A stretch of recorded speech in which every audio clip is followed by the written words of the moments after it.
Assalamualaikum anak-anak, selamat pagi. Hari ini bertemu lagi dengan Bapak ya.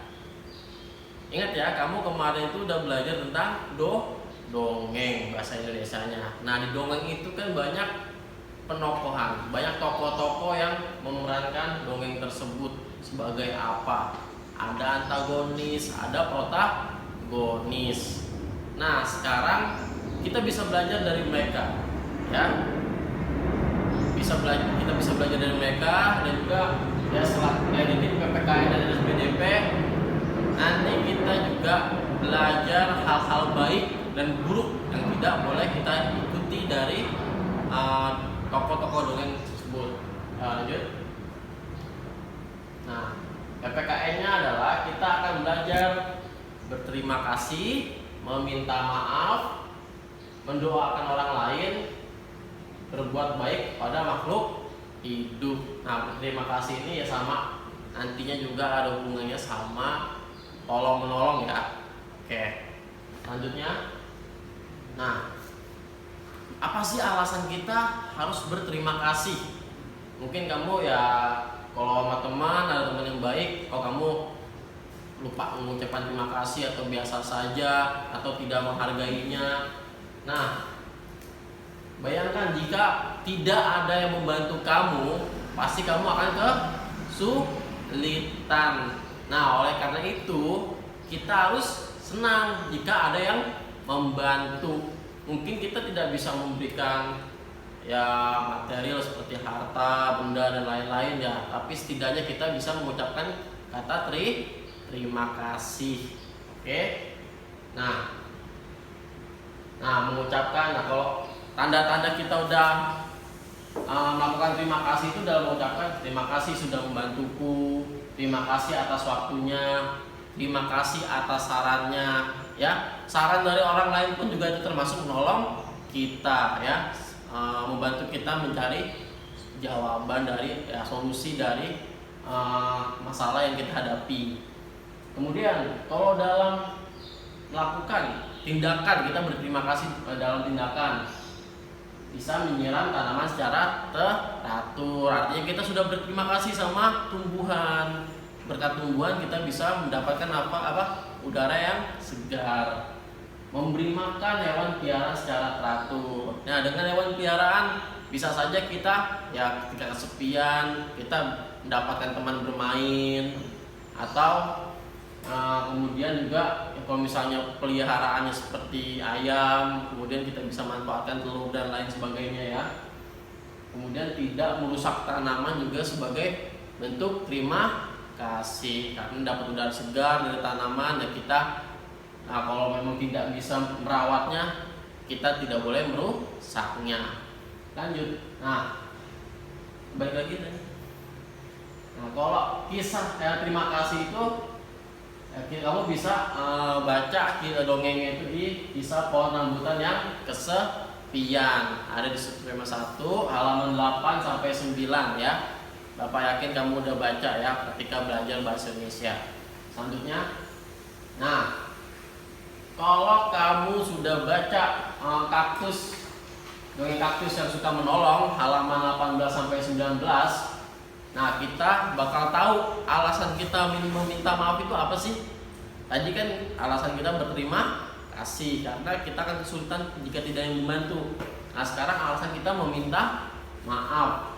Nah, kita minta maaf itu saat kita melakukan kesalahan dan menyakiti makhluk hidup lainnya ya, yang merugikan orang lain, yang merugikan binatang atau tumbuhan. Nah, kita harus minta maaf. Masalahnya apa kalau misalnya kita nggak minta maaf? Nanti bisa aja kita dibenci orang lain, kita dijauhi orang lain.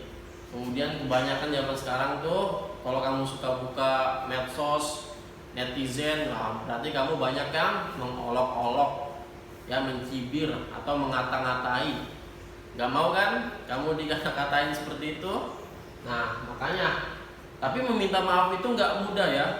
Meminta maaf itu sulit karena kamu harus mengakui kesalahanmu sendiri. Nah, itu yang sulit ya.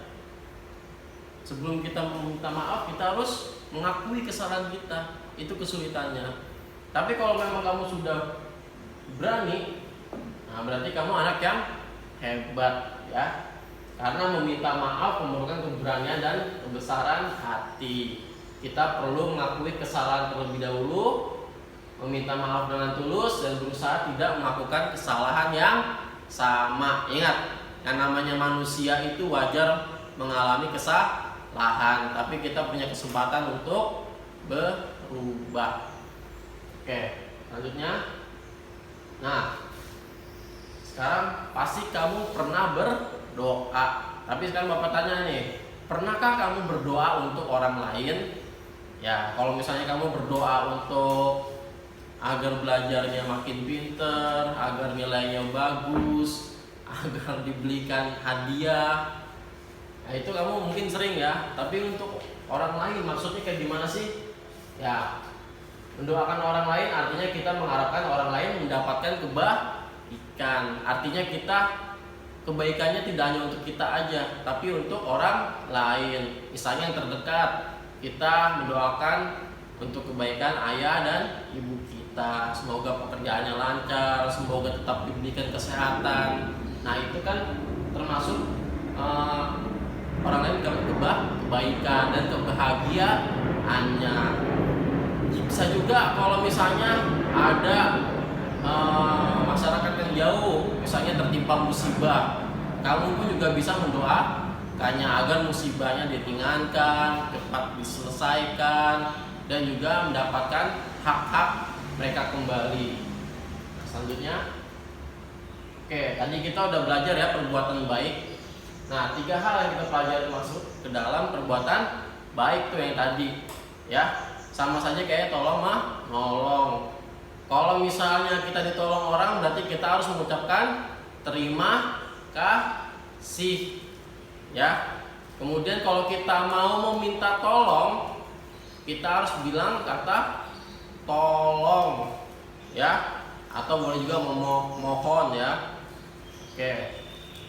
Selanjutnya, jika kita dimintai tolong namun kita tidak sanggup, kita bukan berarti harus mengabaikannya. Kita tetap bilang maaf, ya, karena kita nggak sanggup, bukan berarti kita tidak memperdulikannya. Oke. Nah, banyak ya di sekitar kamu perbuatan baik yang bisa kamu tiru, dari ya, perbuatan baik dari orang tua, saudara, atau mungkin nanti ketika sekolah dari teman-teman yang bisa kamu contoh. Ingat, perbuatan baik yang harus kamu contoh ya, bukan perbuatan buruk. Oke, ini saja untuk PPKN hari ini. Ingat, dalam PPKN harus kamu lakukan, tidak hanya diketahui saja, tapi harus dipraktekkan dalam kehidupan sehari-hari. Dicoba perlahan, namanya juga belajar itu harus sabar. Kamu nggak bisa berubah secara instan atau cepat ya. Nah, semoga pembelajaran hari ini bermanfaat. Pelajaran kita hari ini ya, SBDP. Nah, pertama kamu itu udah belajar pola irama, kemudian gerak tari, kemudian juga karya dekoratif. Nah, subtema 4 kita akan belajar pola irama lagi. Masih ingat pola irama itu apa? Panjang, pendeknya, bunyi. Nah, sekarang masih berkaitan dengan pola irama. Kalau kamu kemarin hanya bernyanyi, ya, kamu mengikuti ya iringan lagunya, panjang pendeknya. Nah, sekarang kita akan belajar berdasarkan bunyi-bunyi yang bisa dihasilkan dari tubuh kita, ya. Dan bunyi-bunyi yang termasuk itu kepada alat musik ritmis.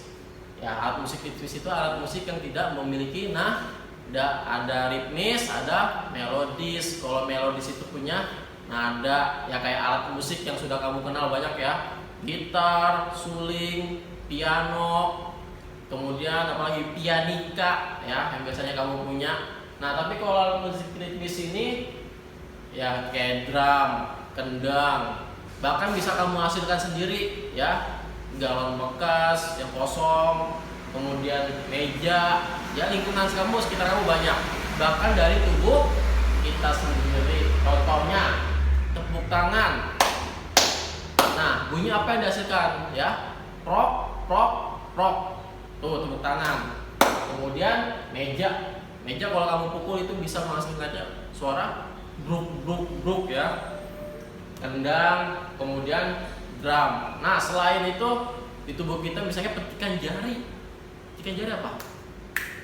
Nah, kedengeran nggak di situ ya? Nah, bisa itu bunyinya tik tik tik ya, tuh petikan jari. Atau siul. Nah, kamu bisa bersiul apa enggak? Nah, Bapak mau contohin, takutnya nggak kedengeran di situ, takutnya nggak bunyi. Nah, bagaimana cara kita mengiringi lagu pada menggunakan alat musik ritmis yang ada di sekitar kita? Nah, Bapak Ibu silakan maju, kita contohin ya dengan lagu Pemandangan ciptaan Ateh Mahmud. 4/4-nya tahu nggak? 4/4 ini maksudnya apa? Tanda birama ya. Kalau kurang jelas gambarnya bisa kamu lihat di buku kamu ya. Halaman berapa? Halaman 6. Sekarang Bapak Ibu guru akan mempraktekkan bagaimana kita caranya mengiringi lagu dengan alat musik ritmis. Ya, Bapak Ibu guru akan menggunakan tepuk tangan dan juga tepuk meja. Nah, kamu bisa buka buku kamu halaman 6. Dilihat lagu yang berjudul Pemandangan. Disimak baik-baik ya anak-anak. 1, 2, 3. Memandang alam dari atas. Bukit saja pandangku lepaskan. Sungai tampak berliku, sawah hijau terbentang bagaikan madani di kaki langit. Gunung tulang berpayung awan. Oh, indah pemandangan. Tadi praktek dari Bapak dan Ibu guru tentang alat musik ritmis, tepuk tangan dan tepuk meja. Semoga kalian bisa mengikuti dan memahaminya ya. Dan cukup sekian dan terima kasih. Wassalamualaikum warahmatullahi wabarakatuh.